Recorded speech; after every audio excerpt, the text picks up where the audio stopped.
Yo, imagine being stuck in a time loop, like Groundhog Day on steroids. Every day wake up, same date, same stuff, except dead in some crazy way. This dude, Roy Pulver, right? He's a retired Delta Force badass, living in Atlanta. Boom, his morning starts with his date screaming and a psycho trying to machete him. Easy peasy for Roy, disarmed him quicker than you can say déjà vu. But here's the kicker, this is like the 150th time this has happened. Next, a freaking helicopter with a machine gun tries to turn his apartment into Swiss cheese. Roy, being the resourceful dude he is, throws a knife and takes out the gunner, but the gun keeps firing like a possessed robot. As bullets rain down, Roy chills on his couch, reminiscing about his ex-wife, Gemma. Good times, man. Suddenly, the whole building explodes because the helicopter crashed into it. Roy, being a parkour master, jumps down from the 4th floor like it's nothing, barely dodging an 18-wheeler in the process. Apparently, this truck dodging trick is another time loop skill he's perfected. He steals a sweet ride and takes off, only to be chased by some killer chicks. Apparently, they've been trying to end him for who knows how many loops. The chase ends with Roy, shockingly, crashing into a bus and dying. Again. Rinse and repeat. Day in, day out, Roy dies in some wacky way, never knowing why these people want him dead. Sometimes he even fights back, but it's pointless. In the end, some Asian lady named Guanine always chops his head off. So, one loop, Roy decides to call his ex, Gemma, hoping she can shed some light on this whole messed up situation. So, Roy calls his ex, hoping for some answers, but guess who picks up? Her boss, Colonel Venter. And here's the bomb, Gemma's dead. Before he can even process this, bam. 2 German twins with a gun bigger than their egos blow him away. Déjà vu, anyone? This is just another day in the loop for Roy. Same stuff, different variations, always ending in his demise. He just can't seem to reach Gemma or figure out how she died. Frustrated and drowning his sorrows in some serious Chinese liquor at his buddy Chef Jam's diner, he gets lectured by a counter-surveillance expert named Dave.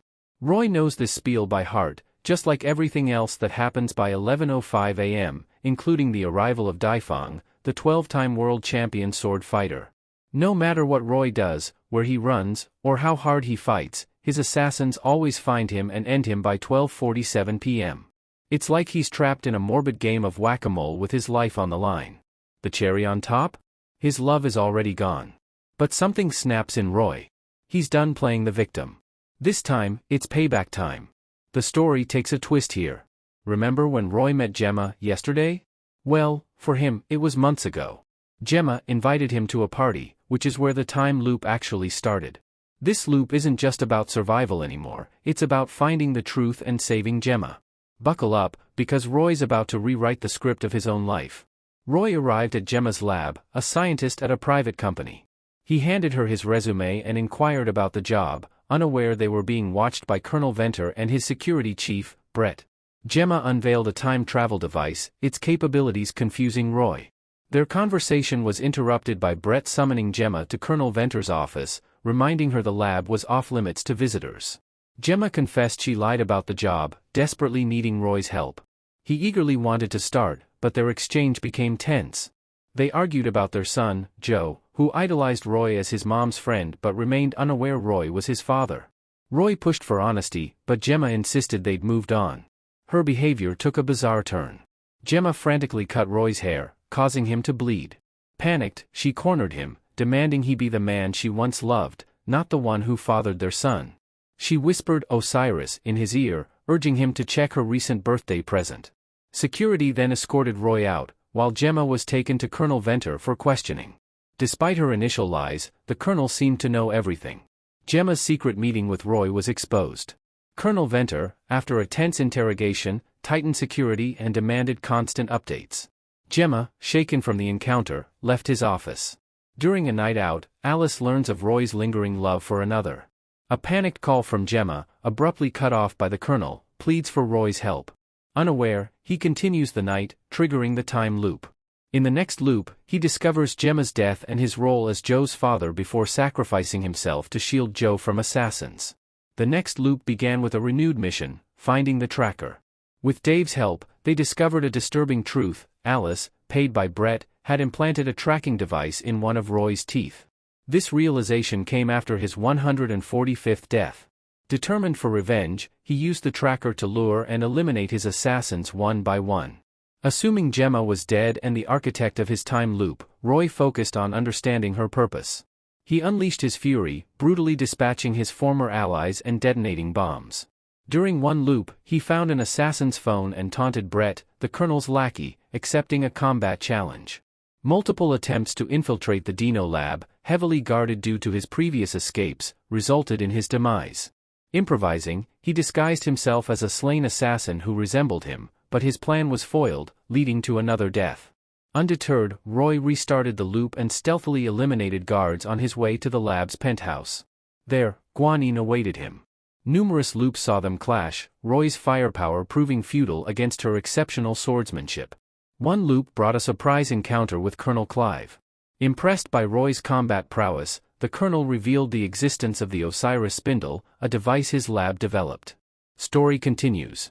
Roy discovers the true purpose behind the time loop. Colonel Clive desires to use a time machine called the Osiris spindle to rewrite history and become the world's ruler. Before dying, Roy comprehends Gemma activated the spindle to trap him in the loop, hoping he'd stop the Colonel. This newfound purpose fuels Roy's determination. Empowered by Gemma's trust, Roy seeks sword mastery from Daifang. He transforms into a skilled swordsman and defeats Guanyin and Brett in future loops, sparing the Colonel for a final showdown. Roy is surprised by his elderly opponent's skill. After a fierce fight, Roy strikes down the Colonel. In a last attempt, the Colonel reveals the spindle's activation and proposes rewriting history to prevent tragedies like world wars. Refusing, Roy argues the past is a lesson, not something to erase. He believes in learning from mistakes and building a better future. Scoffing, the Colonel questions who will protect Joe if Roy is preoccupied with killing him. Roy, unfazed, reveals he already dealt with the Colonel's assassins, leaving their fate unmentioned. Devastated to find Joe dead in one loop, Roy surrenders to his fate, accepting his demise in every subsequent loop. However, he soon regains his purpose, choosing to spend his limited time cherishing his son. They play games, share walks, and create precious memories. In one loop, Joe mentions talking to his mother that morning, revealing Gemma is alive. Realizing he can save them both, Roy uses the helicopter outside his apartment to reach Dino Lab. There, he eliminates assassins and guards with lethal efficiency, finally reuniting with a surprised Gemma. He defeats the Colonel and his men, securing their safety. Gemma, amazed by Roy's success, listens intently as he shares Joe's secrets, learned through their time loops. Though uncertain of how to stop the spindle, Gemma reveals it might reset upon Roy's entry since his DNA is encoded. However, she warns him that doing so might erase him from existence. Roy, determined to protect Joe and Gemma, accepts the risk of entering the spindle despite the potential for his own erasure.